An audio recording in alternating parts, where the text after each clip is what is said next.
Hello friends, क्या हालचाल है। Welcome back to Kapil institute YouTube channel. और एज यूजुअल इस वीक जो है हमारी जो जर्नी चल रही है अपनी प्रीवियसली उसी को कंटिन्यू करते हैं। और आज जो न्यू नोटिफिकेशन जो आया है इनफैक्ट उसके लिए बताते हैं। जो नई वैकेंसी के लिए नोटिफिकेशन जो है ऑफ कोर्स आया है वो एसएससी की तरफ से, और बहुत टाइम से वेट चल रहा था इस एग्जाम का and finally the wait is over, right. तो वो कौन सा एग्जाम है जिसकी बात कर रहा हूँ, आपके सामने आप देख सकते हैं।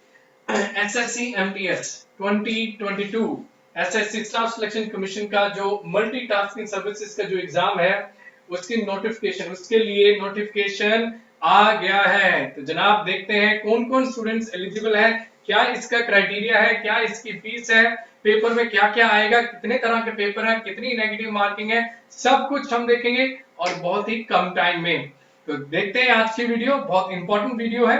देखिए जो new government job and that too central government job जो आई है एसएससी की, एसएससी एमटीएस की जॉब आई है मल्टीटास्किंग सर्विसेज की 2022 के लिए। तो क्या है एलिजिबिलिटी क्राइटेरिया जो सबसे इंपॉर्टेंट है, तो कौन से लोग जो है वो अप्लाई कर सकते हैं। तो यहाँ पर आपको ऑफ कोर्स बहुत इंपॉर्टेंट पॉइंट है कौन कौन से स्टूडेंट्स जो है कैंडिडेट्स सब अप्लाई कर सकते हैं। तो सबसे पहली बात तो ऑफ कोर्स नेशनैलिटी आ जाएगी। आप इंडियन होने चाहिए, इंडियन आप होने चाहिए, इंडिया से किसी भी स्टेट से, बट ऑफ कोर्स अल्टीमेटली है तो इंडियन। तो इंडियन आप होने चाहिए, पहली जो एलिजिबिलिटी क्राइटेरिया है। लेकिन क्या इंडियन ही दे सकेंगे? बहुत सारे कंट्रीज के लोग जो बाहर से इंडिया आ गए हैं, इंडिया के सिटीजन बन गए, क्या वो दे सकते हैं? बिल्कुल दे सकते हैं। देखिए इसमें एलिजिबिलिटी क्राइटेरिया में citizen of India first point है। सेकंड जो पॉइंट है इसका वो आपका रहेगा subject of Nepal. Of course बहुत सारे कैंडिडेट्स हैं जो नेपाल है, वो ऑफ कोर्स नेपाल हमारा अभी तक भी फ्रेंडली नेशन है, तो नेपाल के भी बहुत सारे लोग हैं जो एलिजिबल है, वो अप्लाई कर पाएंगे। Subject of Bhutan, of course Bhutan के भी जो लोग इंडिया में ऑफ कोर्स आ चुके हैं, रह रहे हैं, ऑफ कोर्स नागरिकता ले ली है, एंड तिब्बतन रिफ्यूजी जो है वो लोग हैं। तो ये सारे लोग जो है वो एलिजिबल है, नेशनैलिटी इनकी जो है एलिजिबल है अप्लाई करने के लिए एसएससी एमटीएस के लिए। इसके अलावा कुछ और कंट्रीज आप देख सकते हैं, यहाँ पर लिखा हुआ हमने ओरिजिन माइग्रेटेड फ्रॉम, तो Indian origin migrated from Pakistan जो है वो इंडियन थे एक्चुअली बेसिकली, लेकिन पाकिस्तान में थे, लेकिन वहां से माइग्रेट हो चुके हैं। पाकिस्तान है, बर्मा है, अफगानिस्तान है, कीनिया है, तंजानिया है, श्रीलंका है, युगांडा है, मलवई है, जायरा है, इथोपिया है एंड वियतनाम। तो ये कंट्रीज हैं जहां से लोग माइग्रेट हो चुके हैं इंडिया में, तो ये लोग भी जो है अप्लाई कर सकते हैं इस एग्जाम के लिए। तो ये इनकी eligibility criteria as far as nationality is concern. तो नेशनैलिटी को लेकर ये पॉइंट सबसे जरूरी है। सेकंड पॉइंट आता है ऑफ कोर्स एज। नेशनैलिटी तो हो गया, लेकिन भाई कितनी एज चाहिए, कम से कम कितनी चाहिए, मैक्सिमम कितनी एज है तभी मैं अप्लाई कर पाऊंगा, बिल्कुल इंपॉर्टेंट पॉइंट है। तो देखिए एज की अगर हम बात करें तो मिनिमम आपकी एज 18 होनी चाहिए एंड मैक्सिमम आपकी जो एज है वो कितनी हो सकती है, हो सकती है 27, राइट, सॉरी 25 हो सकती है वो आपकी age. Excuse me for a second. तो राइट, तो बहुत इंपॉर्टेंट पॉइंट है आपका ये वाला, 25 इयर्स मैक्सिमम है, लेकिन मिनिमम एज कितनी है अपनी 18 इयर्स है, राइट। ये इंपॉर्टेंट थिंग है। लेकिन यहाँ पर एक और पॉइंट है जो ऑफ कोर्स जानना बहुत ही ज्यादा जरूरी है, वो पॉइंट है 18 से लेकर 27 तक। लेकिन 18 से लेकर 27 तक जो एज है भी आपकी मिनिमम 18 और मैक्सिमम 27, ये आपकी एक्चुअली है वो डेटा एंट्री के लिए। जो लोग डाटा एंट्री की बात करते हैं, डाटा एंट्री में जाना चाहते हैं, और वो भी कहां पर, डाटा एंट्री कैग में, जो controller auditor, right, controller auditor जो है, ऑडिट जनरल जो है अपना जो डिपार्टमेंट है एसएससी के डिपार्टमेंट है, उसमें वो डाटा एंट्री के लिए जाना चाहते हैं, तो उनकी मैक्सिमम जो एज है दैट इज 27। तो ये पॉइंट ऑफ कोर्स हमको माइंड में रखना है। एंड सेकंड जो अगला पॉइंट ऑफ कोर्स, इसके अलावा भी एज आपकी इतनी मिनिमम 18 होनी चाहिए, 25 होनी चाहिए सभी पोस्ट के लिए। लेकिन 18 से लेकर 27 जो है वो उनके लिए है जो सीएजी कैग अपना जो डिपार्टमेंट है उसमें जाना चाहते हैं, और वो भी किस पोजीशन के लिए, किस पोस्ट के लिए, डाटा एंट्री के पोस्ट के लिए, उनके लिए ऑफ कोर्स 2 साल बढ़ाए हुए हैं। लेकिन इसके अलावा एज रिलैक्सेशन है। एज रिलैक्सेशन मतलब एज अगर ज्यादा भी है कुछ लोगों की, लेकिन किन लोगों की एज ज्यादा है फिर भी वो अप्लाई कर सकते हैं, वो देखते हैं हम। यहाँ पर देखिए आप, तो एज रिलैक्सेशन में जो students SC schedule caste end of course ST category को बिलोंग करते हैं उनके लिए 5 साल का रिलैक्सेशन है। जो student OBC other backward class से है उनके लिए 3 साल का है। पीडब्ल्यूडी क्या होता है? Persons with disability. Persons with disability unreserve जो है उनके लिए 10 साल का जो है रिलैक्सेशन है एज का। और PWD persons with disability OBC से है उनके लिए 13 इयर्स का रिलैक्सेशन है, 13 साल का रिलैक्सेशन है। एंड पीडब्ल्यूडी एससी और एसटी के लिए 15 साल का रिलैक्सेशन है। इसके अलावा एक्स सर्विसमैन है जो चाहे वो आर्मी में है कहीं से भी थे, ऑफ कोर्स जनरली वो उसके बाद रिटायरमेंट के बाद जो है अपनी जिनकी शॉर्ट सर्विस मिशन होता है जनरली वो भी अप्लाई कर देते हैं पोस्ट के लिए, उनके लिए 3 साल का जो रिलैक्सेशन जो है वो रहता है उनके लिए। तो ये है रिलैक्सेशन की जो बात करें कौन से कैंडिडेट्स हैं, किस कैटेगरी के कैंडिडेट हैं। एज चाहे उनकी 18 से 27 है, 27 से ज्यादा 25 से ज्यादा फिर भी वो अप्लाई कर सकेंगे। तो ये जो कैटेगरी है ठीक है, एज रिलैक्सेशन हो गया। नेक्स्ट पॉइंट मेरा आ गया एजुकेशन क्वालिफिकेशन। तो मेरा एजुकेशन क्वालिफिकेशन जो है वो कितना मिनिमम होना चाहिए? तो यहाँ पर पॉइंट हो रहा है मिनिमम का, बात हो रही है मिनिमम की। तो मिनिमम मेरा ये है कि मिनिमम मुझे पास होना चाहिए मैट्रिकुलेशन, पास होना चाहिए राइट, फेल नहीं। या ऐसा नहीं सर एक पेपर सप्ली है तो चल जाएगा काम, नहीं चलेगा राइट। आप 10th जो है मैट्रिकुलेशन जो है कोई भी ऑर्गेनाइज है रिकॉग्नाइज जो भी स्कूल है राइट वहां से आप स्टडी जरूर किए होना चाहिए और तभी आप जो इस टेस्ट के लिए अप्लाई कर सकते हैं। मिनिमम लिखा है 10th, मैक्सिमम चाहे आपने पीएचडी किया हुआ है तभी आप अप्लाई कर सकते हैं राइट किसी सब्जेक्ट में। तो मिनिमम आपकी जो एजुकेशन क्वालिफिकेशन है वो आपकी रहेगी कितनी?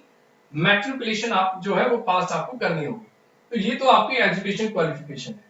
इसके बाद आ गई इंपॉर्टेंट डेट्स। तो इंपॉर्टेंट डेट्स की अगर मैं बात करूं, इंपॉर्टेंट डेट्स वाला जो कॉलम है अगेन बहुत इंपॉर्टेंट है। तो इंपॉर्टेंट क्यों है? देखिए डेट सब कुछ यहाँ पर लिखा हुआ है। अभी नोटिफिकेशन जो न्यूज़पेपर में अभी आप पढ़ेंगे राइट वो आएगी 22 मार्च को, 22 मार्च को। तो अभी कुछ दिन इनफैक्ट काफी दिन पड़े हैं, तो उससे पहले ही अपनी ये वीडियो आ गई है। तो काफी इंफॉर्मेटिव ऑफ कोर्स रहेगी चीजें, ऑफ कोर्स बेनिफिशियल रहेंगे। पहले से तैयारी कर लो, टाइम जो है पहले से हमें मिल जाएगा, पहले टाइम ज्यादा डिवोट करेंगे हम स्टडी के लिए। इसके अलावा 22 मार्च को तो नोटिफिकेशन आ जाएगा ठीक है। इसके अलावा जो ऑनलाइन रजिस्ट्रेशन है, आजकल सारी चीजें ऑनलाइन ही है, ऑफ कोर्स टेस्ट भी जनरली ऑनलाइन ही होते हैं। इसका ऑनलाइन रजिस्ट्रेशन प्रोसेस 22 मार्च को शुरू होगा और 30 अप्रैल 2022 तक चलेगा। तो इसका जो स्टार्टिंग जो एप्लीकेशन का जो टाइम है वो स्टार्ट कब होगा? 22 मार्च को स्टार्ट होगा और कब तक चलेगा ये? 30 अप्रैल, 30 अप्रैल 2022 तक ये चलता रहेगा। आप ऑनलाइन अप्लाई कर सकेंगे राइट। ये दोनों डेट बहुत इंपॉर्टेंट है। स्टार्ट कब होगा एप्लीकेशन? 22 मार्च को, तभी अप्लाई कर दीजिए।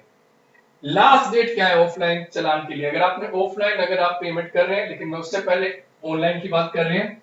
अगर आप ऑनलाइन ही पेमेंट कर रहे हैं उसकी लास्ट डेट 30 अप्रैल होगी राइट। लेकिन अगर आपने ऑफलाइन मतलब ऑफलाइन अगर आप जो पे करना चाहेंगे ठीक है, बैंक में जाकर रिसीट वगैरह बनाकर वहां पे करेंगे तो उसकी जो है मई 2022 होगी राइट। एग्जैक्ट डेट जो अभी ऑफ कोर्स वो नोटिफाई करेंगे अभी वो राइट। इसके अलावा जो लास्ट डेट पेमेंट जो है थ्रू चलान जो है आपका वो मई 2022 होगा। अगेन सेम बात है, last date for payment through चलान होगा। जो जनरेशन होगा मतलब यहाँ इससे पहले जनरेशन ऑफ ऑफलाइन चलान है, पर्ची जो आप निकाल सकेंगे राइट पेमेंट करने के लिए, उसकी लास्ट डेट मई में आएगी। कब आएगी लास्ट डेट क्या होगी ऑफ कोर्स वो भी नोटिफाई करेंगे। और जहां तक हमें जो अनुमान है जनरली जैसा होता है, लास्ट डेट ये वाली चलान निकालने की, लास्ट डेट भरने की जनरली इसमें 1-2 दिन का डिफरेंस रखते हैं राइट। उसके बाद आगे भी आपका एप्लीकेशन स्टेटस हाँ जी एक्सेप्ट हो गया नहीं हुआ वो आपका मई के बाद और जून से पहले जो है आ जाएगा, स्टेटस आप चेक कर पाएंगे ऑनलाइन राइट। इंपॉर्टेंट टाइम है। अगेन एडमिट कार्ड, जनाब मेरे पेपर पहला जो आएगा उसका मुझे एडमिट कार्ड कब आएगा? तो पहले पेपर का आपका जो एडमिट कार्ड है वो आ जाएगा अगेन मई के बाद और जून से पहले 2022 को आपका एडमिट कार्ड आ जाएगा, जिसके सारे ऑफ कोर्स आपकी एंट्री हो पाएगी एग्जामिनेशन सेंटर में और टेस्ट आप दे पाएंगे। नेक्स्ट आ गया एसएससी एग्जाम डेट कब है मेरा? पहला पेपर जो होगा वो होगा कब? ऑफ कोर्स ये होगा जून 2022 में, लेकिन एग्जैक्टली किस डेट पे होगा ये अभी तक नोटिफाई नहीं किया गया है राइट। उसके लिए ऑफ कोर्स इंतजार हमें करना पड़ेगा। तो पेपर लेकिन in the month of June होगा, जून के महीने में होगा, ये क्लियर है। और जो पेपर 2 है अगेन ये अभी नोटिफाई करेंगे। तो ये इंपॉर्टेंट डेट्स है। सबसे पहले इंपॉर्टेंट जो डेट है वो 22 मार्च है, जब प्रोसेस सारा शुरू हो जाएगा एप्लीकेशन का। लास्ट डेट जो रहेगा आपकी 30 अप्रैल रहेगी। ठीक है, ये सबसे इंपॉर्टेंट चीज है। और पेपर कब होगा मेरा? जून में होगा। जो पेपर 1 होगा वो कब होगा? जून के महीने में होगा। ये सबसे इंपॉर्टेंट पॉइंट थी। चलो ये तो मुझे पता चल गया कि डेट वगैरह कब है, एज मेरी कितनी होनी चाहिए, मिनिमम कितनी, मैक्सिमम कितनी, पता चल गया। एलिजिबिलिटी, एकेडमिक एलिजिबिलिटी मुझे पता चल गया, नेशनैलिटी का मुझे पता चल गया। लेकिन पेपर में आएगा क्या, तैयारी क्या करूं, राइट? वो चीजें बहुत जरूरी है। इसके लिए of course very important point, अपना अगला पॉइंट आ गया, पेपर में अभी आएगा क्या, पेपर में आएगा क्या? तो देखिए यहां पर सिंपल सा पॉइंट है। पेपर 1 जो है, 2 पेपर होंगे इसमें। जो पेपर 1 होगा अपना, वो 4 सेक्शन उसमें आएंगे। 1 इज रीजनिंग, जिसको लॉजिकल रीजनिंग भी बोल देते हैं ऑफ कोर्स। ये आएगा 25 क्वेश्चंस आएंगे और एक क्वेश्चन जो है 1 नंबर का होगा। तो टोटल मेरे 25 नंबर बन गए इसमें। ठीक है, तो वैसे इंग्लिश लैंग्वेज की बात करूं, इसमें भी एक क्वेश्चन 1 नंबर का, टोटल क्वेश्चन मेरे 25, इसके भी 25 बन गए। सेम न्यूमेरिकल एप्टीट्यूड, जिसको हम मैथ्स बोल देते हैं, राइट? बिल्कुल बेसिक जो कैलकुलेशंस वगैरह होते हैं या सिंपल जो 10th तक आपने जो पढ़ा वो उसी के बेस चीजें आएंगी। 25 क्वेश्चंस और 25 नंबर के आएंगे ये। And general awareness, current affair आ गया उसमें, स्टैटिक कुछ आ गया। तो ये चीजें 25 questions and 25 marks. Total number of questions कितने हो गए हमारे? 100। और टोटल मार्क्स भी कितने हो गए हमारे? 100। और टाइम कितना मिल रहा है? टाइम मुझे मिल रहा है 90 मिनट, मतलब 1 घंटा 30 मिनट, 1.5 घंटे का पेपर मुझे मिल रहा है। 90 मिनट है मेरे पास और 100 questions, right? Generally last time अगर अच्छी पोजीशन के लिए कहूं मैं, तो अराउंड 73 74 इतने मार्क्स चले गए थे अच्छी पोजीशन के लिए। अच्छी जो है वो अलग अलग जैसे पोस्ट होती हैं, अच्छी पोस्ट के लिए अप्रोक्सीमेटली 73 76 चला गया था। बाकी ये चीज भी एक्चुअली वेरी करता है, ये वेरी करता है, चेंज करता है स्टेट टू स्टेट। ठीक है, कुछ स्टेट में किसी पोजीशन की कम जाती है, किसी की ज्यादा जाती है, किसी पोजीशन के लिए जो कट ऑफ जाती है। तो खैर ये रहेगा कि 4 सेक्शन। पेपर 1 जो मेरा है, जो पेपर 1 है एसएससी एमटीएस पेपर 1, इसमें 4 सेक्शन जाएंगे, मुझे क्लियर है। 100 क्वेश्चन जाएंगे, ये क्लियर है। एक क्वेश्चन 1 नंबर का होगा, ये क्लियर है। टोटल मुझे 1.5 घंटा दिया हुआ, मुझे ये भी क्लियर है। ठीक है, यहां तक तो क्लियर हो गया। ये मेरा हो गया paper 1। What about paper 2? Paper 2 का क्या हाल है वो हम डिस्कस करते हैं, उसमें क्या आएगा। पेपर 2 देखिए बड़ा सिंपल सा पॉइंट है, देख सकते हैं आप यहाँ पर। पेपर 2 में आपका शॉर्ट ऐसे, लेटर इन इंग्लिश और एनी लैंग्वेज, जो भी अपने 8th schedule of the constitution में जो है, जिसमें हिंदी भी ऑफ कोर्स एक लैंग्वेज इन्वॉल्व है, इंक्लूड है, कई लैंग्वेजेस है उसमें। तो किसी भी भाषा में जो भी वहां पर कॉन्स्टिट्यूशन में आप 8th कॉन्स्टिट्यूशन, आप शेड्यूल ऑफ द कॉन्स्टिट्यूशन देखेंगे, हिंदी जैसे मैं आपको बोल दिया है, आपको टॉपिक दिया जाएगा लेटर के लिए, लेटर लिखने के लिए या ऐसे के लिए। और कई बार दोनों आता है, एक ऐसे आ जाता है, एक लेटर आ जाता है। जनरली एक आता होता है चीज, ठीक है, या ऐसे आता है या आपको लेटर के लिए बोलते हैं। तो मैक्सिमम मार्क्स जो आपको 50 है, और इसके आपको क्वालिफाइंग मार्क्स चाहिए होते हैं। क्वालिफाइंग के लिए जैसे जनरल कैटेगरी उनको अप्रोक्सीमेटली 40% है, और जो बाकी जो रिजर्व कैटेगरीज है उनके लिए 35%। ठीक है, ये रहेगा। और टाइम आपको मिलेगा आधा घंटा, 30 मिनट्स आपको जो है वो चीजें मिलेंगी। 30 मिनट्स आपको मिलेंगे पेपर 2 जो है वो लिखने के लिए, राइट? पेपर 2 क्लियर हो गया। भाषा की चिंता मत कीजिए, ये मत सोचो अरे भाई मुझे इंग्लिश में लिखना होगा, राइट? सिक लीव की अर्जेंट, सिक लीव की एप्लीकेशन तो बड़ी मुश्किल से लिखी है स्कूल में। अभी ये पंगा क्या आ गया, कोई टॉपिक ऐसा आ गया तो क्या लिखूंगा, पहले तो विचार नहीं आएंगे, अगर विचार आ गए तो इंग्लिश में कैसे लिखूंगा? तो उसकी चिंता मत कीजिए, बड़ा सिंपल सा पॉइंट है। लैंग्वेज कोई भी यहाँ पर है, जैसे प्रेफरेबली हिंदी लैंग्वेज जो है ऑफ कोर्स आप चूज कर सकते हैं अपने आंसर लिखने के लिए। आई होप ये सब कुछ क्लियर हो गया। एलिजिबिलिटी क्राइटेरिया क्लियर हो गया, एवरीथिंग जो क्या है, एज रिलैक्सेशन क्या है, एलिजिबिलिटी, एकेडमिक एलिजिबिलिटी क्या है, नेशनैलिटी क्या है, राइट, डेट वगैरह क्या है, वो सब कुछ हमें क्लियर हो गया है। एंड आई एम श्योर ये वीडियो हमारे लिए बहुत ही ज्यादा इंपॉर्टेंट रही होगी। काफी कुछ हमें पता चला होगा। अभी जो आने वाले दिनों में जो एग्जाम है, सेंट्रल गवर्नमेंट का जो एग्जाम है, SSC staff selection commission, MTS का मल्टीटास्किंग सर्विसेज का जो एग्जाम है 2022 को जो लिया जाएगा जून के महीने में, पहला पेपर होगा, उसमें क्या क्या चीजें आएंगी, काफी हमें इंफॉर्मेशन मिल गया है। तो वेट किस चीज का है, स्टडी कीजिए, प्रिपरेशन कीजिए, हमारी विशेष तो हमेशा आपके साथ है ही है, right? All the very best from Kapil Institute Bathinda, right? अगर आपको वीडियो अच्छी लगी हो तो प्लीज चैनल को सब्सक्राइब भी कीजिए।